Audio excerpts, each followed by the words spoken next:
Hello friends, this is Rohan, your host and दोस्त. So very quickly मैं आपके साथ अपना छोटा सा इंट्रो शेयर करता हूँ. मैं एक एविड राइडर हूँ. पिछले 18-20 साल से बाइक चला रहा हूँ. बहुत तरह की बाइकें चला ली हैं मैंने. तो आज मैं चाहता हूँ कि आपके साथ एक बहुत इम्पोर्टेंट ऑनगोइंग डिस्कशन पे थोड़ा डिबेट करूँ, थोड़ा बताऊँ आपको, मेरे एक्सपीरियंस शेयर करूँ. तो आप सब जानते होंगे रॉयल इनफील्ड का भी, रॉयल इनफील्ड हिमालय के साथ अभी एक इशू चल रहा है कि एक यूज़र ने बताया कि even though after installing the crash guards उनकी बाइक को एक छोटा सा फॉल हुआ और उससे इंजन के फ्रेम पे नुकसान आ गया, इंजन फ्रेम टूट गया. तो जो मैन्युफैक्चरर है, जो रॉयल इनफील्ड है, उनका कहना है कि उनके जो भी उनका रिसर्च था, जो भी उनके ड्यू डिलिजेंस थे, उसके बाद उनको पता चला कि ये काम रॉयल इनफील्ड की तरफ से ऐसा कुछ नुकसान नहीं आया है. ये नुकसान आया है क्योंकि जो यूज़र है उन्होंने आफ्टर मार्केट क्रैश गार्ड्स लगाए थे. और इसके बाद क्रैश गार्ड के जो मैन्युफैक्चरर हैं, आफ्टर मार्केट क्रैश गार्ड के जो मैन्युफैक्चरर, जो बड़ी कंपनी अब हो चुकी है इंडिया में, उनका भी एक रिस्पांस आया एक वीडियो के द्वारा कि नहीं, हम सारे एडहेरेंस को फॉलो करते हैं जो मैन्युफैक्चरर है, और हमारे क्रैश गार्ड्स में ऐसा कोई नहीं है इशू. तो उन्होंने भी बात खारिज कर दी है. और अब ये चीज़ तो है, तीन एंटिटीज़ के तरफ आसपास घूम रही है. एक तो यूज़र उस जिनकी बाइक के साथ हुआ है, एक तो मैन्युफैक्चरर, जो बाइक का मैन्युफैक्चरर रॉयल इनफील्ड, उनका कहना है कि नहीं, हमारी बाइक नहीं हो सकती, हमारी बाइक इतनी वो नहीं है, अजाइल नहीं है कि हाँ वो टूट जाए हल्के फुल्के फॉल से या एक्सीडेंट से. और जो मैन्युफैक्चरर, जो आफ्टर मार्केट क्रैश गार्ड के जो मैन्युफैक्चरर हैं, उनका भी कहना है कि नहीं, हम भी गलत नहीं है. तो इन तीनों की चीज़ों में एक चौथा जो एक पोटेंशियल बायर है, जो अभी बाइक ख़रीदना चाहता है, जो सोच रहा है कि हाँ रॉयल इनफील्ड ख़रीदूँ नहीं ख़रीदूँ, क्या करूँ, तो उसका जो डिलेमा है कि क्या ख़रीदना चाहिए क्या नहीं ख़रीदना चाहिए, तो उस पर मैंने सोचा क्यों नहीं एक छोटा सा एक अपना एक्सपीरियंस शेयर कर लूँ. तो देखो दोस्त, बात यह है कि क्रैश गार्ड अगर आप लगाओगे, आफ्टर मार्केट क्रैश गार्ड लगाओगे जो रिकमेंडेड नहीं है मैन्युफैक्चरर से, बाइक मैन्युफैक्चर कंपनी से रिकमेंडेड नहीं है, that will only going to cost you. और कॉस्ट कुछ ऐसा है कि वो आपकी फ्रेम को लेके जाएगा ही जाएगा, राइट. क्योंकि crash guards are not super saviours, right. If some company is saying that our crash guard is super saviour, तो वो गलत है. क्योंकि अल्टीमेटली आप इसको ऐसे समझो कि अगर आप किसी प्लास्टिक के चीज़ पे आप अगर एक लोहा चिपका देते हो या लोहा लगा देते हो, और उसको अगर आप किसी दीवार से अगर वो टकराते हो, तो ये मत सोचो कि वो प्लास्टिक जो है उस पर शॉक नहीं आएगा. आप जानते हो क्या होगा, अल्टीमेटली आपका प्लास्टिक वो कंप्रेस होगा ही होगा उस शॉक से. तो यही चीज़ यहाँ पे हुआ है. यही चीज़ यहाँ पे हुआ है कि इतना स्ट्रॉन्ग मटेरियल, इतना स्ट्रॉन्ग मेटल अगर crash guard, after market crash guard में लगा हुआ है, जो कि बाइक मैन्युफैक्चरिंग कंपनी, जो फ्रेम्स आजकल हर तरह के होते हैं, वो उस चीज़ को इतना वायलेंट शॉक एब्जॉर्ब करने के लिए नहीं बना होता है. क्योंकि जब एक R&D होती है, कंपनी को हर चीज़ देखनी होती है, बाइक का वेट देखना होता है, बाइक के इंजन को देखना होता है, वाइब्रेशंस देखने होते हैं, हर चीज़ को इक्वली सेट करना पड़ता है. बहुत 5 साल 10 साल का R&D होता है, तब जाके एक बाइक बनती है. तो अगर ये इतना होता, अगर ये इतना कैपेबल होता, तो क्या बाइक कंपनी खुद नहीं लगा के देती आपको? आप ये भी तो सोचो. या चलो ठीक है, पार्ट ऑफ एक्सेसरीज में भी देती है, तो पार्ट ऑफ एक्सेसरीज उनको मालूम है कि उन्होंने कौन सा मेटल यूज़ किया है, राइट. उनके क्रैश गार्ड में कौन सा मेटल यूज़ किया है, तो वो रिकमेंडेड है. बट हम लोग क्या करते हैं, बाइक उठाते हैं और सीधे चले जाते हैं फैंसी, जो ये बाइक मॉड्स वाले होते हैं, इनके पास, इनके बोलने पे XYZ कुछ भी लगा लेते हैं कि चलो ठीक है, क्रैश गार्ड है, अपने बाइक को सेव करेगा, गिरने से बचाएगा, गिरेगा तो लाइट, टर्निंग लाइट को, इंडिकेटर्स को बचाएगा, टैंक को बचाएगा. तो यार आपका टैंक, आपके इंडिकेटर्स इतने कॉस्टली नहीं होते हैं जितना फ्रेम होता है, राइट. आपकी भूसा है, आया भूसा आपके पास है, आपके पास CBR है, आपके पास निंजा है, कुछ भी, कोई भी फेयरिंग वाली बाइक है, नॉन फेयरिंग नेकेड है, उसके किसी भी पार्ट का इतना वैल्यू नहीं होता है जितना एक पूरे फ्रेम का होता है.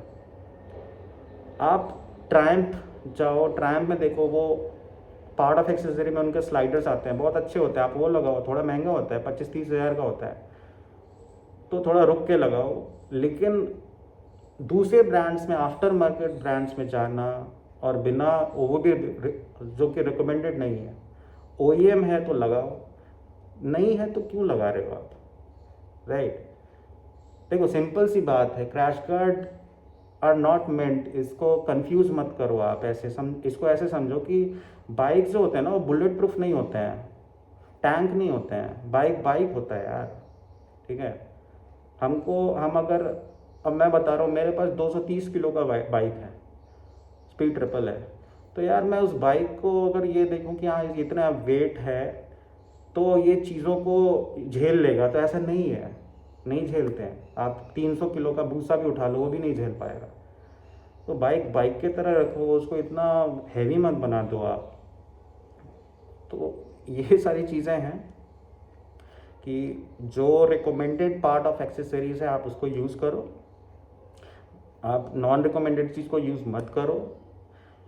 अब आप खुद ने देखा होगा कि हिमालयन 450 में जो ऊपर के तरफ जो गार्ड्स दिए गए हैं बाय डिफ़ॉल्ट, अगर हिमालय रॉयल एनफील्ड को मालूम है, अगर क्रैश गार्ड्स इतने इम्पॉर्टेंट होते तो क्या वो इंजन गार्ड्स के तरह उसको भी नहीं लगा के देते नीचे की तरफ?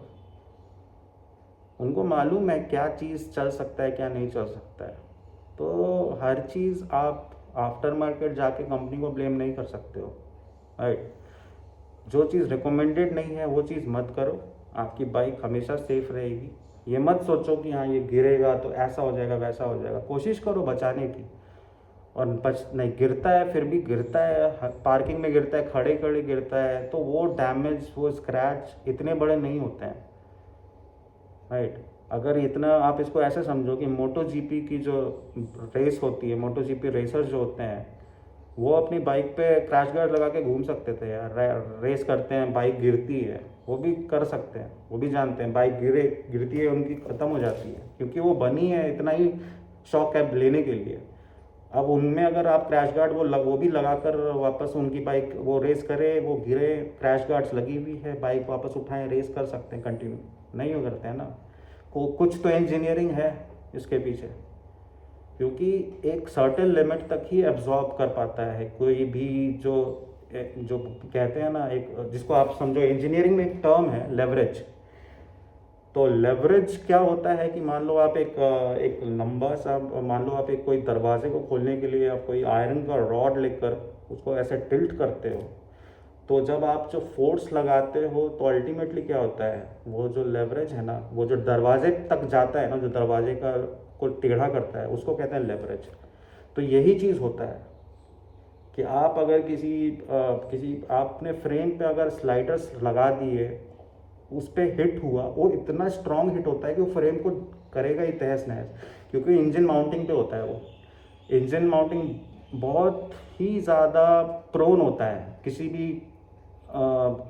मतलब in the case of any fall और एनी मेजर एक्सीडेंट, क्योंकि वो माउंटिंग पहले से ही बहुत ज़्यादा कॉम्प्रोमाइज है, राइट।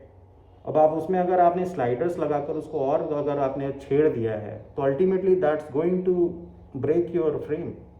आप यू कैनॉट से कि हाँ ठीक है, मैंने तो उसमें गार्ड्स लगा रखे थे फिर भी टूट गया, अरे टूटेगा ही यार, क्यों नहीं टूटेगा वो। तो ये समझो, और इतना फैंसी मत बनाओ बाइक को, यूज़ इट वेरी वाइजली, और जो रिकमेंडेड है आप वही करो।